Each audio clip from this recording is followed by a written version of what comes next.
Alright guys, this is part 3 of the equipment tour. This is probably the one most of you have been waiting for. On this one we're going to talk about combines, sprayers, and spreaders.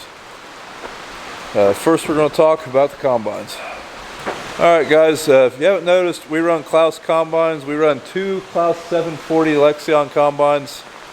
This is the one that my dad primarily runs. This is a 2015. He bought this brand new. I don't know, did you order this machine?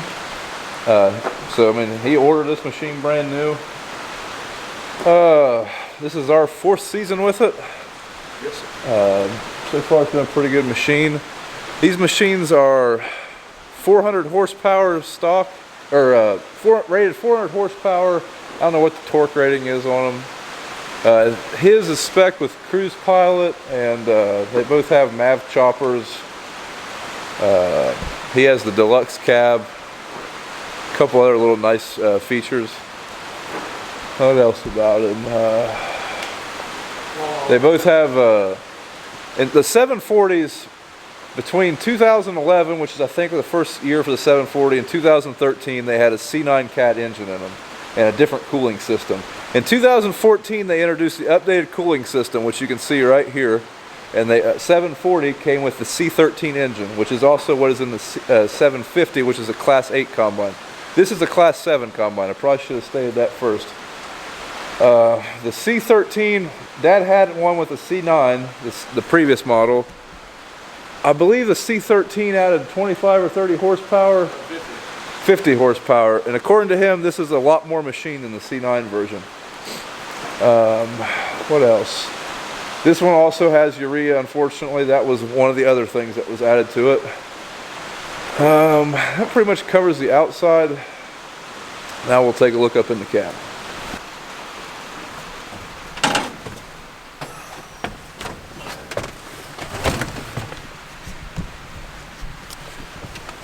Alright guys, it's a little dark in here. It's raining or I'd pull it outside. But this is the cab of his combine. It's a little bit fancier than mine. He's got the leather seats.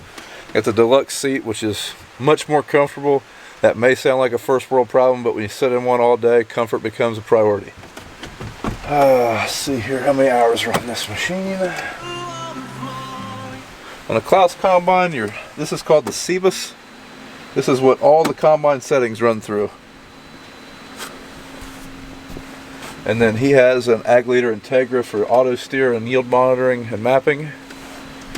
And then we also are running a field view climate app. So that's why the iPad is mounted right there. His machine has... You find this information in the Cebus, which is what I'm doing now. The Cebus, I guess you can't see this right here. I use this knob to scroll through this menu. See if I can figure out where the...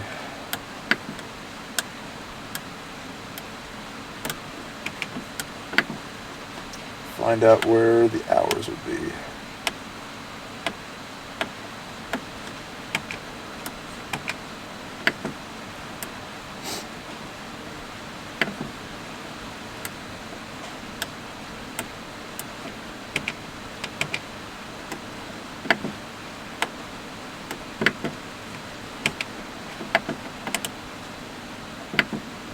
Alright, this combine has working hours 1,248. Those are engine hours. Then it has effective or working time 852. That's separator hours.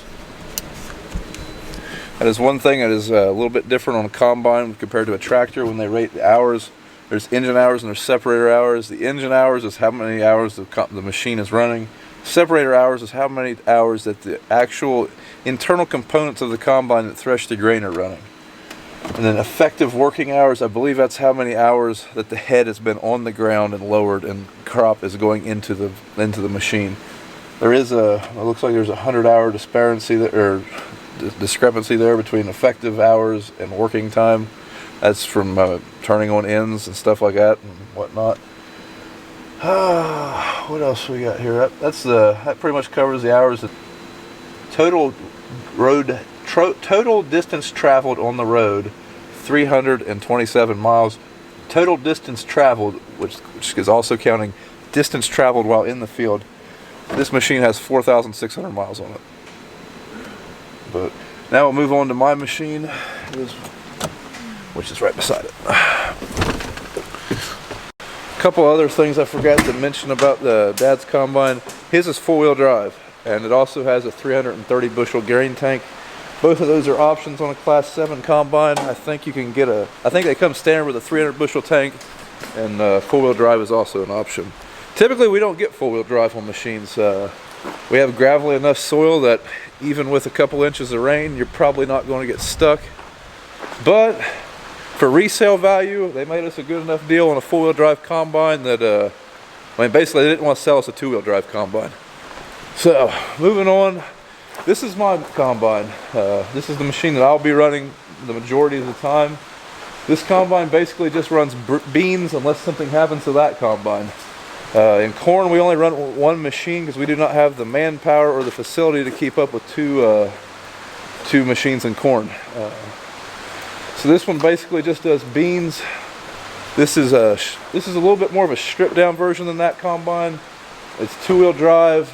The cab's not as fancy. There's a couple of things that, like, it does not have cruise pilot. As far as options, that's probably pretty much the main differences. I think they have the same concave and whatnot, but now we'll climb up on it in the cab. Pretty much everything on the outside of the machine is the same as Dad's except for the 4-wheel drive. Alright, in this combine, I'm also running an ag leader display for auto steer and mapping. This is a different display. This is an in-command 800. This is this series of auto steer replaced the one that's in his combine. They both have a CBUS in them, which is, I mean, that's standard on every Claas combine, I think. I also run the climate field view. With the climate, we are able to share yield data without having to go through like SMS or something with the ag leader, so that's why we were running that in the combines.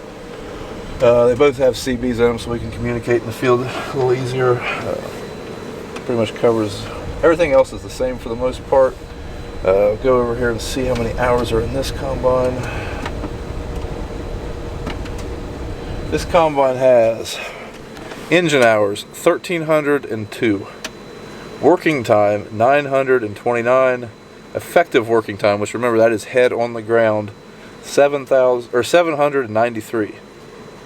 And then we have area run. It has 500 more acres on it than Dad's at 13,585. And then road distance, this machine has done a little bit more roading. It has 736 miles on the road and a total of 5,000 miles. This combine we bought used. We just got this machine for last fall, so this is the second fall we've been running it. This machine, the serial numbers, there is 200 combines between this combine and Dad's combine. And when we bought this machine used last year, the value had decreased over 50%.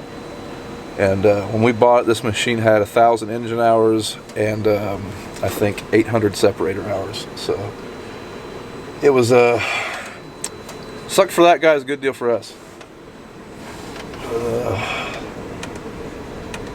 Pretty much covers it, I think. Until last year, we were doing all of our acres with the one machine, and for the most part, we were getting along pretty well. We did want to be a little bit more efficient with our bean harvest and our wheat harvest, and that's why we went ahead and picked up this machine. And at the price point it was at, it was just too good of a deal to not to let go. So that's why we have this combine. And it's nice that they're both the same model. Parts are interchangeable. One time last year, we had an issue with Dad's combine in the field. He dropped the head off of it. I brought this one down, and we kept on rolling. And that was a nice thing to have. By having two combines, we will be able to keep that machine longer because we will have two, obviously. It keeps a little bit of acres off the main machine, a little bit of hours off of it. And like I said, if something breaks on one, we still have a combine. We're still getting stuff done. So that's kind of the theory behind two combines. But now we'll move on to the sprayer. One thing I forgot to mention with the combines, we do run MacDon Draper heads. Both of them are running 40-foot heads. Our dealer actually told us that he has a customer running a Claas 740 machine with a 45-foot head. In certain years you could probably get away with that. At this time of the harvest season, the beans are cutting extremely easy and you could easily run a 45-foot head, I believe. But in green beans, I would not want to run a 45-foot head with a Claas 7 if I could help it. But and we also run a folding 12-row Capella corn head. We used to run 8-row heads, and we were a little leery about switching to a 12-row with a Claas 7. But if you don't know, Claas combines are corn-eating machines, and it doesn't. I mean, we can still run 5.5 miles an hour in good corn while unloading on the go if we want. So that's the heads we're running on those machines. All right, guys. The next piece of equipment we're going to talk about is our sprayer. We've been running Miller nitro sprayers for a little while now. This one is a 5275 with a 100-foot boom, a 1,470-gallon tank capacity, and I believe it's got a 100-gallon rinse tank. This is with a Cummins motor. I'm thinking it's 275 horse, and I think this is a 2012. This was the last year before they had the urea Tier 4 engine in it. We've had two Millers. The other one was very similar to this one. I think it had a 90-foot boom, and that's basically the only difference, wasn't it? But one thing you might notice about the Miller is the ground clearance, which and it's a front mount boom, which is also kind of unique. I mean, I can just about walk under this whole thing without ducking my head. So it's really good for the way we put our fertilizer on corn. We side dress with this, and we can get through some pretty tall corn, which this year was very helpful. What else about it? Yeah, this winter we'll be putting on our floater tires to kind of cut back on compaction with it. If you ever wondered how you fill a sprayer, that's how you fill a sprayer. That's how the clean water gets into it, and we mix at an inductor that we leave at the well. There isn't an onboard inductor we don't use. It pretty much covers the outside of the machine, and now we'll climb on up inside of it. One thing we've put on this machine aftermarket, this is an injection system. For the last 2 years we've been planting extend soybeans, which means that we are able to spray on, we use Ingenia, which is it's basically a type of dicamba. By using this, we can put that chemical in this small tank and it injects it into the boom, so we do not contaminate our big tank, which we've been getting along pretty good with that system. But that's just an aftermarket accessory we've added onto the sprayer.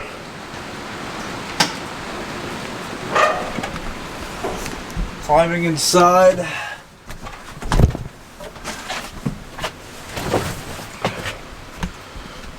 This machine has a Raven controller, auto steer in it. Let's see here. I think I can't remember whose cab this is. Miller does not make their own cab. This is either this might be an AGCO cab or a John Deere cab. I'm not real sure on that. Hour wise, I don't know if I can find out how many hours are on this thing. This machine has 1,469 hours. I believe this is their second largest model for the time. I think there was one with a little higher horsepower, and there might have been one with a 1,600-gallon tank. I'm not 100% sure on that. And you can get a 120-foot boom. But this is a 100-foot boom, 275 horsepower machine. Miller is no longer in business. They are now owned by C&H, and this is branded as a New Holland sprayer now. I don't know if you can still get it in red with the Miller logo on it. I think you might be able to, but yeah, that's our sprayer. Like I said, we've had really good luck with it. We had a John Deere 4700 sprayer before we switched to the front mount Miller boom, or Miller sprayers with their front mount boom. The John Deere was a rear mount boom, and Dad does all the spraying, and he says that it would be extremely hard to go back to a rear mount boom. The only disadvantage with the front mount, when we put on 28 especially, this thing gets plastered and fertilized and chemical, and this thing gets more baths than my kids, I do believe. We try to wash it off every night when we can, try to keep the rust and whatnot down on it. But that's the sprayer, and that pretty much covers it. Alright guys, we're on to the next piece of equipment. This is our fertilizer spreader. What is this, a 2006? I don't know. It's a 2006 Terragator, I think. 60, what's the net model number? It's it's faded off on this side. 6103. 6103. This is a three-wheeler, obviously. We picked this up last fall, actually. Until then, we were having CPS spread most of our fertilizer for the last couple of years. We were able to pick this machine up cheap enough that we basically paid for the machine in 1 year on saved application costs. So far, it's been a pretty good machine. Like I said, we've only got 1 year on it. We do spread all of our dry fertilizer with it, and we will be spreading lime with it. Hopefully, this winter, if the weather ever lets up. When we bought it, had the rear end all rebuilt, and I mean, it's a pretty good machine for the money. Hasn't had any issues so far. I don't know what the hours on. I'm sure they're fairly high, but 5,000 hours, a little over 5,000 hours. This was a co-op's machine, and then I think a tree nursery or something, wasn't it? Climbing up there in the cab.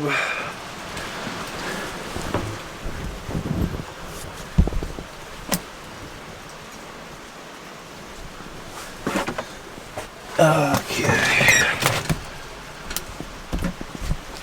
Cab is it's a lot different than a newer one, that's for sure.